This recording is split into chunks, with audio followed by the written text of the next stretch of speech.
Rahat Ali Khan in music composition. Saroj Suman has been regularly singing for Akashvani. He has given music for both TV series and films, and several playback singers in the Hindi film industry have sung for him. इस साल इन्हें अंतर्राष्ट्रीय परिकल्पना संगीत भूषण सम्मान से भी नवाजा गया है. We also have with us Ms. Suchitra Bhagwat, a Sugam Sangeet singer, first trained under her father Bal Barve and then under Acharya Jiyalal Vasant and Suresh Wadkar. मैं चाहूँगा कि ये सब दूर दूर जो लोग बिखरे हुए हैं, क्यों ना हम सब पास में सिमट के आ जाएं, अगर कमर की तकलीफ ना हो तो.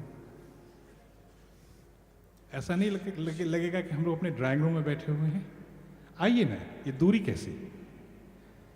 इश्क जब एक तरफ हो तो सजा देता है, इश्क जब दोनों तरफ हो तो मज़ा देता है. आइए आइए, पास में आ जाइए. और कभी कभी किसी पार्टी में लोग कहते हैं कि जहाँ साहब आपके हाथ में ग्लास नहीं है, तो मैं उनसे कहता हूँ कि मैं किसी जाम का मोहताज नहीं हूँ हसरत, मेरा साकी मुझे निगाहों से पिला देता है. अब सब सामने आ जाइए.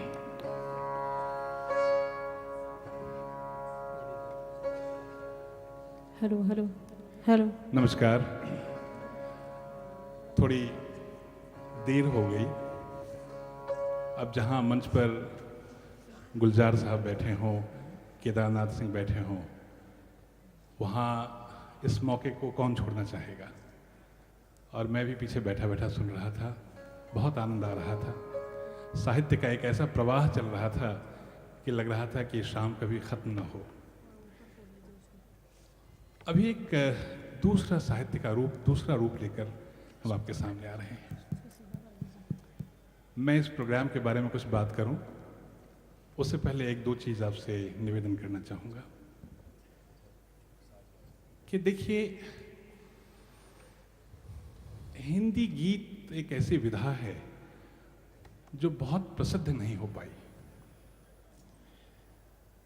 उसके कई कारण हो सकते हैं, उस पर डिबेट हो सकता है, कोई अलग बात है अपनी जगह. लेकिन ये गीत भी आपके उसी पवित्र पुरातन मंत्रों की तरह पवित्र है, अगर हम इसे ध्यान से सुने तो. हमारे जिन कवियों की बात ये कर रही थी, हमारी मित्र, मैं नाम पूछना भूल गया आपका, तो निराला की बात कर रही थी, बच्चन की बात कर रही थी, प्रसाद की बात कर रही थी. ये लोग युग पुरुष हो चुके हैं, युग सर्जक हो चुके हैं. इन्होंने एक नए युग की शुरुआत की है. इनकी कविताएं हमने पढ़ी हैं, लेकिन वो किस तरह से पढ़ी, क्या पढ़ाने वाले थे और क्या हम पढ़ने वाले थे, वो अल्लाह गवाह है, मालिक गवाह है, वो हमारे सर के ऊपर से निकल गया. लेकिन आइए हम लेट्स रिविजिट देम, थोड़ा सा, थोड़ी झलक लेके हम चलते हैं. उर्दू गज़लों को गाना उतना मुश्किल नहीं हुआ जितना हिंदी गीतों को गाना मुश्किल हुआ. उसका कारण ये था कि देखिए, दो मिसरे होते हैं गज़लों में और उसको स्वरबद्ध करना आसान होता है. लेकिन जहाँ एक एक गीत में 8-8 पंक्तियों के अंतरे हों, उसको स्वरबद्ध करना उतना आसान नहीं होता है. अगर निराला की राम शक्ति पूजा को अगर स्वरबद्ध करना हो तो कहाँ स्वरबद्ध कर पाएंगे आप. फिर भी हमने कोशिश की है कि इन कवियों के कुछ ऐसे गीतों को चुना जाए जो गेय हों, जिनको गाया जा सके. एक पुरानी पंक्ति हमने पढ़ी थी कि अब ये देखिए, अब सरस्वती की प्रतिमा की तरफ आप निगाह डालिए तो उनके एक हाथ में वीणा है और एक हाथ में पुस्तक है. ये एक प्रतीक है, एक सिंबल है. आप संगीत को साहित्य से अलग नहीं कर सकते. ये एक अंतः सलीला की तरह है जो हृदय में प्रवाहित होती रहती है. आप अगर मैं गज़लों पे फिर से आपकी बात करता हूँ, जैसे अहमद फराज साहब यहाँ अहमदाबाद बैठी हुई हैं, उनकी गज़लें काफ़ी पॉपुलर हुई रंजिश ही से. अब बहुत खूबसूरत गज़ल है, कोई शक की बात नहीं. लेकिन अगर इसे मेहदी हसन साहब का स्वर न मिला होता तो शायद कुछ साहित्य प्रेमियों तक ही ये गज़ल सीमित रह जाती। इस तरह से कई उदाहरण हैं।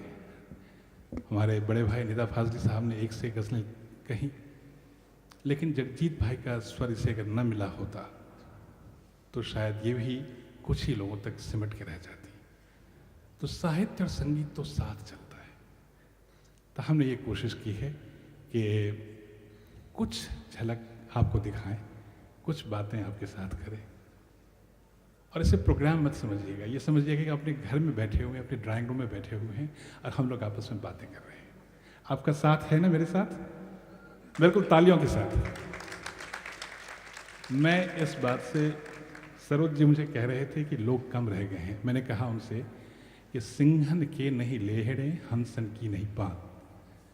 जो सिंह होते हैं वो झुंड में नहीं चलते, और जो नीरक्षीण विवेकी हंस होते हैं उनकी पंक्तियां नहीं होती, पंक्तियां तो बगलों की होती हैं। तो ये मुझे विश्वास है कि यहाँ जितने लोग बैठे हुए हैं सब एक से एक गुणी लोग हैं, विद्वान लोग हैं, और आप एक एक गीत पर इन कलाकारों का दाद दे के आप अपना परिचय देंगे।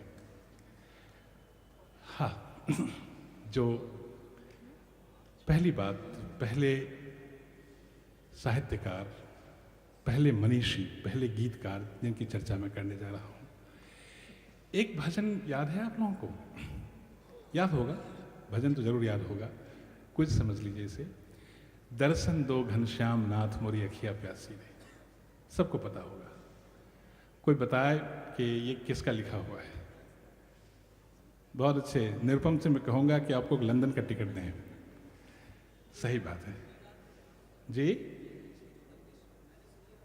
केदार में है, जानता हूँ मैं, बिल्कुल। मैं इराक के बारे में तो बाद में पूछूंगा आपसे, मैं चिंता मत करें। नरसी भगत फिल्म का है, दर्शन दो घनश्याम नाथ मोरी अखिया प्यासी रे। गोपाल सिंह नेपाली सचमुच गीतों के शहंशाह थे। आज दुख की बात है कि आज की पीढ़ी, मुझे बड़ा अच्छा लग रहा है, पहले तो मैं सोचता था कि आज की पीढ़ी उसको जानती नहीं। मैं चाहूँगा इस बच्चे के लिए एक ताली बजाएं हम लोग सब। क्या नाम है बेटा आपका? विकास। बहुत बड़ी बात है। आज के लोग बच्चन की मधुशाला तक तो पहुंच पाए हैं, लेकिन गोपाल सिंह नेपाली तक आजकल आज के बच्चे नहीं पहुंच पाए हैं। बेतिया के रहने वाले थे, नेपाल से कभी उनका परिवार आया होगा, गोरखा थे, नेपाली कहलाते थे। शिक्षा शायद प्रवेशिका तक की थी, हाई स्कूल तक की थी, उसके आगे पढ़ नहीं पाए थे, घर में गरीबी थी। फुटबॉल बहुत अच्छा खेलते थे। इनके भाई बम बहादुर सिंह नेपाली वो भी थे। लेकिन जिस पे माँ सरस्वती की कृपा हो, उसको किसी की आवश्यकता रहती है क्या? किसी शिक्षा की आवश्यकता रहती है क्या? गीतों के शहंशाह थे वो। किसी ने सच ही कहा है कि गीत का उपहार लेकर, प्यार में श्रृंगार लेकर, प्रकृति सुषमा जिसने पाली, वो हमारा था नेपाली। राष्ट्र की गरिमा समाहित, प्रेम की गरिमा प्रवाहित, गीत की लय थी निराली, वो हमारा था नेपाली। छायावादोत्तर काल जो रहा, यानी कि प्रसाद, पंत, निराला, महादेवी की बाद का जो काल रहा, उसमें निश्चय ही बच्चन की, दिनकर की, वीरेंद्र मिश्र की, नीरज की, इन लोगों की अहम भूमिका रही है। लेकिन गीतों को लोकप्रियता के शिखर तक पहुंचाने वाला गोपाल सिंह नेपाली ही था। जयदेव और विद्यापति की परंपरा में वो जन जन के गायक थे। जगमगाती कल्पना के बीच जगमगाती कल्पना के बीच जब कामना मुस्कुराती है तो मन मिलन के लिए व्याकुल हो उठता है, और कवि की लेखनी कह उठती है कि तुम जलाकर दिए मुँह छुपाते रहे, जगमगाती रही कल्पना, रात आती रही, भोर जाती रही, गुनगुनाती रही काम वेदना। बहुत ही खूबसूरत गीत है, राग यमन में बांधा है इन्होंने। इस गीत का आनंद लीजिए, फिर हमारी गाड़ी आगे चलेगी। लेके आ रहे हैं सरोज आपके सामने।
प्लीज जरा सा मॉनिटर बढ़ा देना।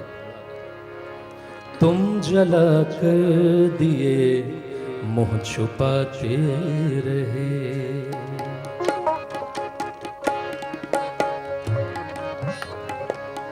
तुम जला कर दिए मुंह छुपाते रहे, तुम जला कर दिए मुंह छुपाते रहे, जगमगाती रही कल्पना,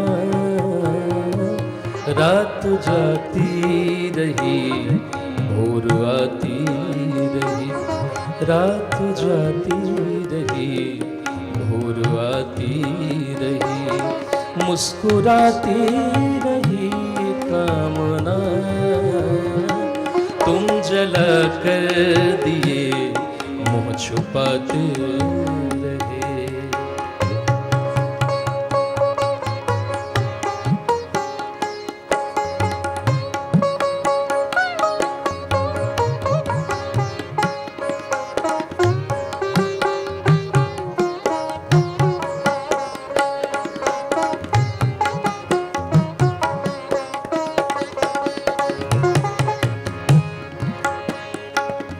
चांद घूंघट घटा का उठाता रहा, द्वार घर का पवन खटखटाता रहा,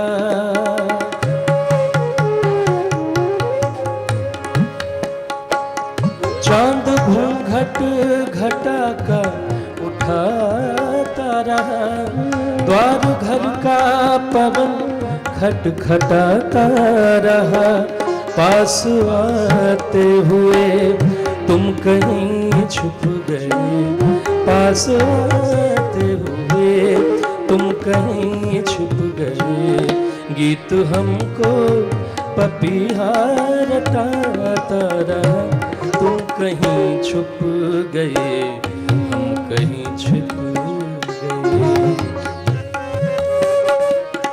तुम कहीं छुप गए, हम कहीं छुप गए, गुनगुनाती रही वेदना, तुम जला कर दिए मुंह छुपाते रहे।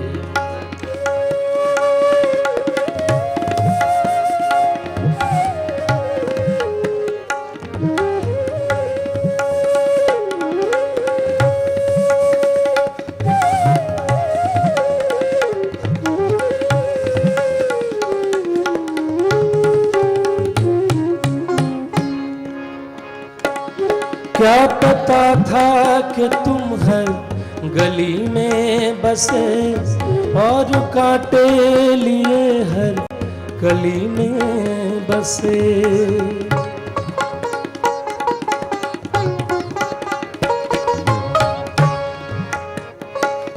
क्या पता था कि तुम हर गली में बसे और कांटे लिए हर कली में बसे, बस गए आस में देह में सांस में, बस गए आस में देह में सांस में, बेबसी बेकसी बेकली में बसे, घर बसाने चले हम नए बाबुले, घर बसाने चले हम नए बाबुले, रंग लाती रही भावना, तुम जला कर दिए मुँह छुपाते रहे, तुम जला कर दिए मुँह छुपाते रहे, जगमगाती रही कल्पना, रात जाती रही भोर आती रही, रात जाती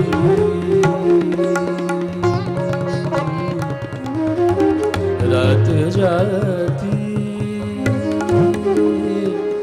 रात जाती रही।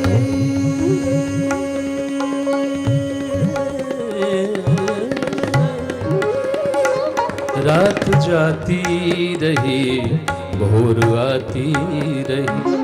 रात जाती रही, भोर आती रही। मुस्कुराती रही कामना, तुम जला कर दिए मुँह छुपाते रहे।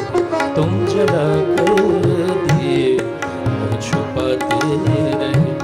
तुम जला कर दिए मुँह छुपाते रहे।